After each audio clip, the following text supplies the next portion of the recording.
Welcome back to my interdisciplinary art studio. What started as a gentle curiosity into a vintage tufting tool and punch needle has quickly turned into an absolute obsession. I'm so excited. All I wanted to do was tuft. I will share a season of learning and projects with you as I create a full collection of bag charms and wall hangings that celebrate the spring and summer season, all of which were made slowly, sustainably, with naturally dyed and thrifted yarns, and made from my tiny house fiber studio. Okay, let's get cozy.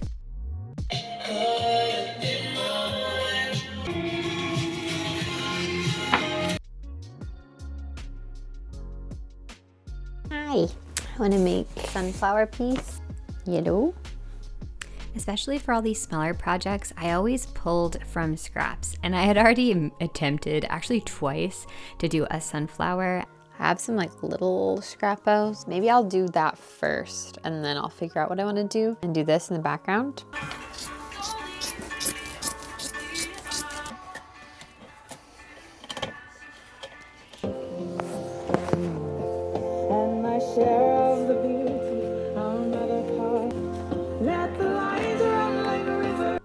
I used some rulers on various round and squared objects to draw out my sizes.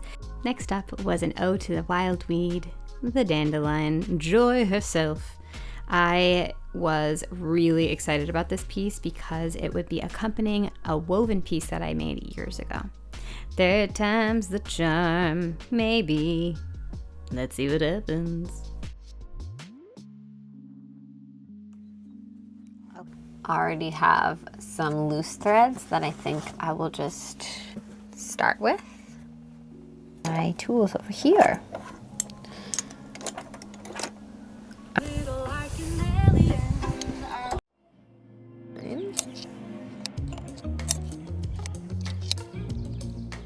Oh, it's so cute.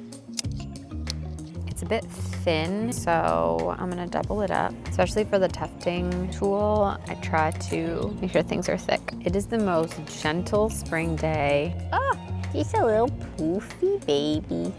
In considering what imagery I wanted to translate to tufting and punch needle, I felt that sunflowers are such a perfect candidate, especially that center, because it does look like these little loops in the center, those where those seeds are. So this is really fun to get to do. Where I struggled a little bit was in the petals, which you will see.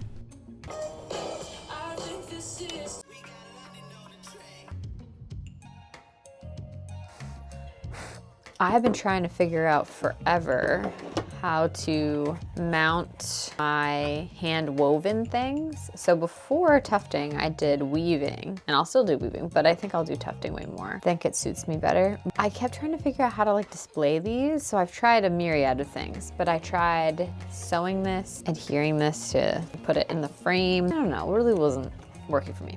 This is like dandelions.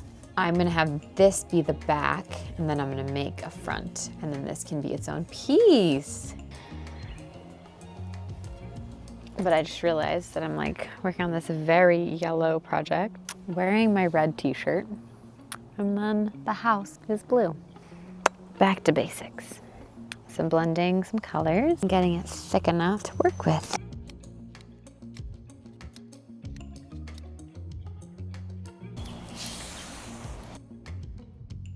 Because it's basically just a big poof ball at this point. So, something I'm trying to learn, specifically with tufting, because I feel like I figured it out with punch needle, is how concentrated it needs to be on the back to translate in the front. I lubricated this part, and I finally got this. I've been trying to adjust this for the past couple of weeks. And then I was like, maybe it's just because it hasn't been moved since 1972. So I had previously had it on C. That's how I did all of this. Look, I did a little dandelion. It's so cute. Okay, I'm actually gonna pull this out because I feel like if you pull it out, I just go back and I like just the weave and the warp back together. This is very exciting stuff, in my personal opinion. This to me is very exciting.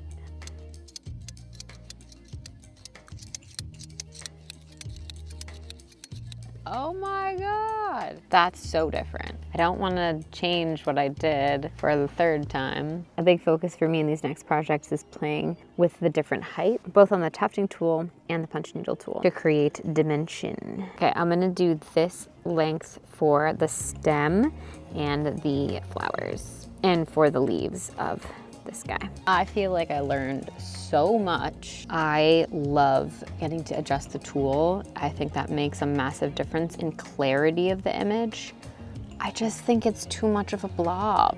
Now that I know what I know, I'm gonna undo all of this. I've already undid the other sunflower, but like, this is the thing about learning a new medium. You have to be okay with redoing stuff. If I had made this and I did not know how to make it better, I would say, wow, I'm proud of myself. That's as good as I could do, but because I can make it better, I will make it better.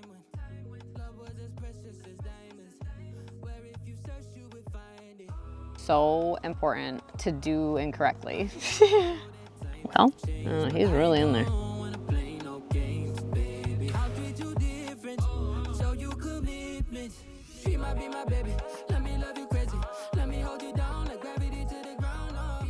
My favorite part is trimming it. I don't know, I like the whole process. It's so relaxing, but I'm really excited to trim it. This is my test for a very large scale piece. I definitely cut these a lot closer than I would recommend, but okay. Before trimming,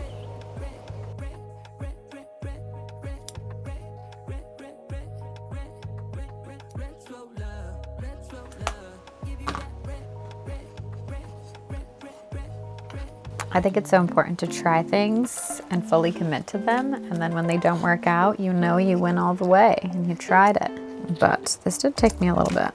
So it would have been really easy to just be like, well, I don't really like it, I'll just keep it like that. But we're not going for good enough. We're going for wonderful.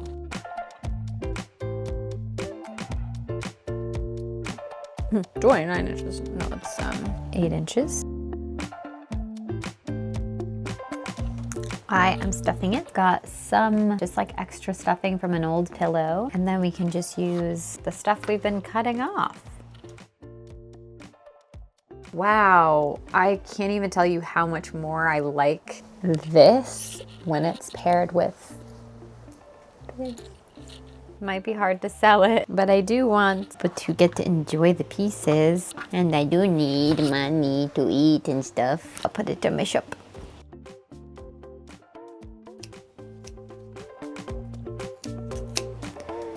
This is where I'm gonna leave it for now. This is ready to be sewn.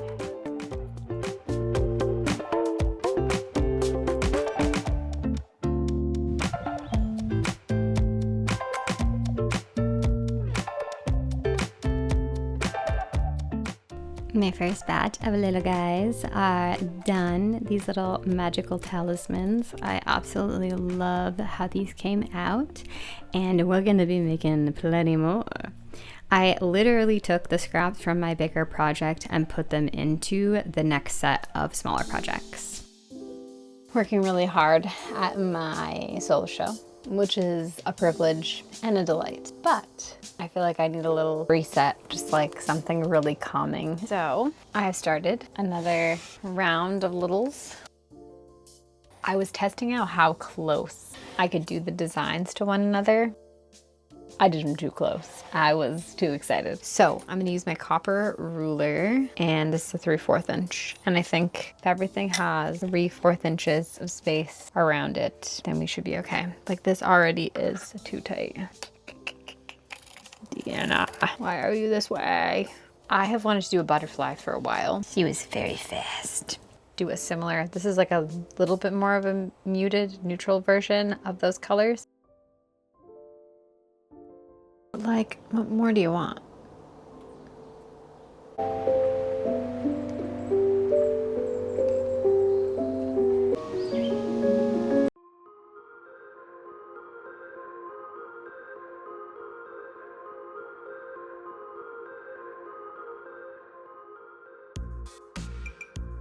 The Then it's time to take these off and prepare them to be little talismans, charms, magical objects.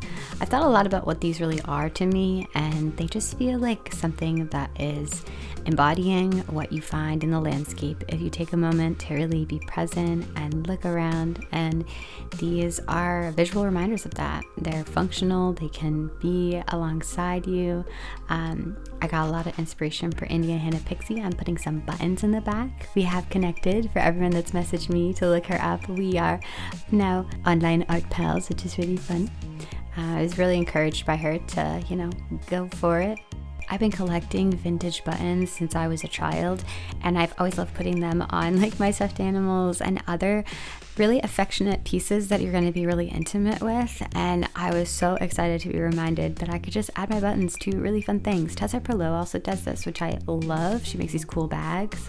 All of these mini tufted projects served their role as helping me with my other pieces as well. So embroidery pieces, by doing the same imagery, I was able to work through some of the concepts I was thinking of in yarn and an embroidery floss. This also served to teach me what I needed to know for my larger scale piece, which I did still undo a ton of times.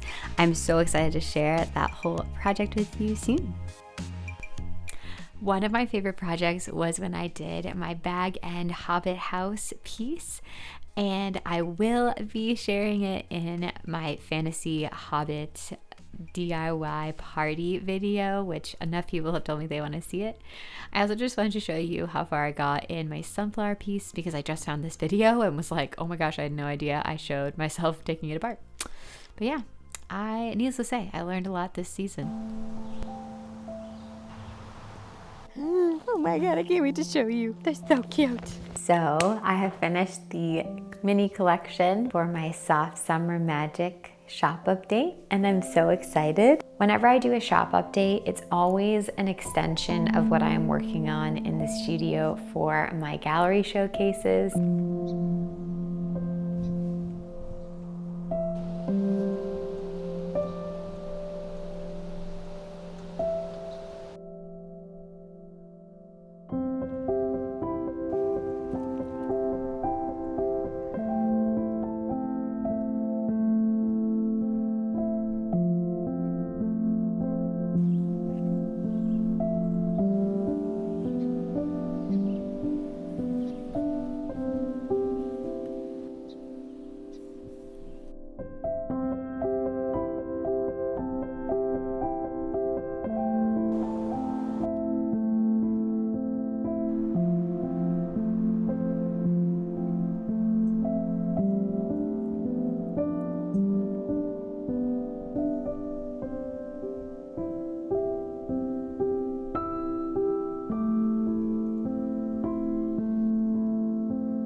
Along with the Soft Summer Magic Tufted and Punch Needle collection, I also added in a embroidered top, my morning ritual top that I have done a video on previously that captures that magic in the morning. And this is a really special one.